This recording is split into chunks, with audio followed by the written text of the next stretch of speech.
I'm here with the leading actress for The Girl on the Train, and this is a play at Kanata Theatre, and it's directed by Susan Monaghan, and it's wonderfully directed and a wonderful play. I'm sure most of you have read the book, and the adaptation of this book is truly amazing. So, welcome, Shirley. Shirley Manh is the lead in this play. And Shirley, what do you feel about the play? Have you read the book? I haven't read the book in its entirety. I actually started reading it after I got cast in the play, and then I actually decided to stop reading it. And I decided actively to not watch the film either. When I really started delving into the work of portraying Rachel, I decided I didn't want too many other influences, including the book. And so, yes, it was a decision that I made, and I think maybe I'll give it a read after the show's done. It was probably a good decision because you can use your imagination and not draw from any past reading. Yeah, that's right. I really wanted to work with the script just on its own as original text. Of course, being an adaptation from both the book and the movie, I knew it was going to draw a little bit from the book, but also from the film and leave some bits out. So I really wanted to just focus on what I was offered in the script and just work with that. Yes, so you hadn't read the book, but had you seen the film? No, I hadn't. Oh, that's wonderful. Yeah. Yes, your director did a wonderful job. Oh, thank you. I think so too. Yes.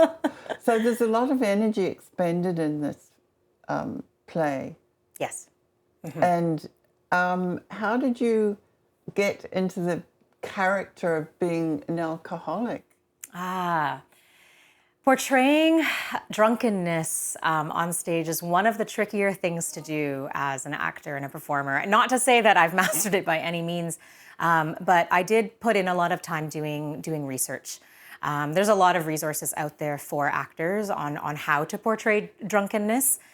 And the key thing that I took away from doing the research was actually the importance of the subtlety, not to overdo it and not to overact. And also, if you look into sort of the behaviors of people who do suffer from alcoholism, most of the time they're actually trying to not come off as drunk. They're trying to, just be functional members of society and go on with their lives. And so that's something I really tried to keep in mind. Of course, there were scenes where it was more powerful, that Rachel seemed like really, really drunk, that it was much more obvious. And so there were scenes where Susan and I decided, okay, in this scene she is rip-roaring drunk. And in the other scenes it can be a lot more subtle. So a little bit of off balance, just looking tired, etc. And it's really practice. Every rehearsal, maybe I try to add in a new behavior or something like that and see how it felt in the body. Well, it was very authentic. Thank you. It was not overdone. It was very well done. That means a lot. Thank you. Yes. So the story is very powerful. It encompasses many things in life, not just a story that's simple.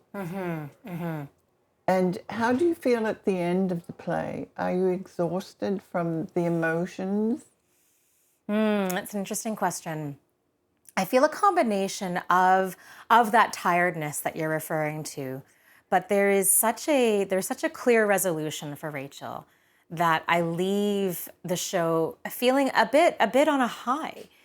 She finishes the show with this really powerful monologue about how she's grown through this process. She refers to herself as no longer a girl, but a woman. Not to say that she's grown up, but that she's just grown.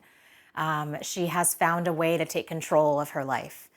And that's a really uplifting feeling, And so while I'm maybe feeling tired from the energy expenditure and the emotional roller coaster that I've just been through for the past 3 hours, I leave feeling very resolved in a way. Yes, you have a wonderful cast to work with. I do. Yes. It's been a wonderful, wonderful group to work on this show with. Very talented. So what do you think of the play itself? Ooh, that's a big question. What do I think of the play itself? Well, I think it's a story.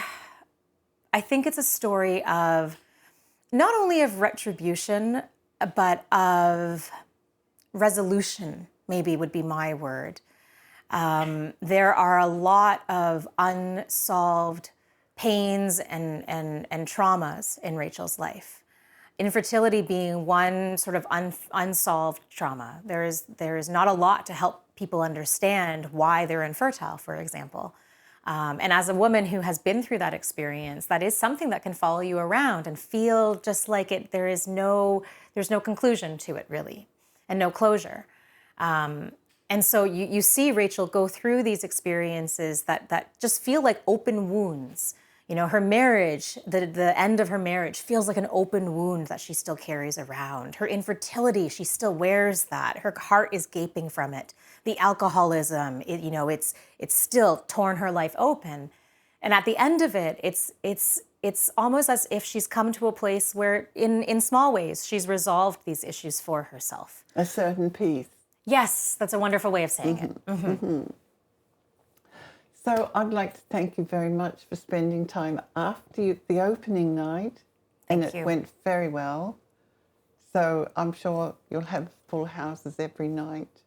Let's hope so. Thank you for coming, Barbara. Thank you very much.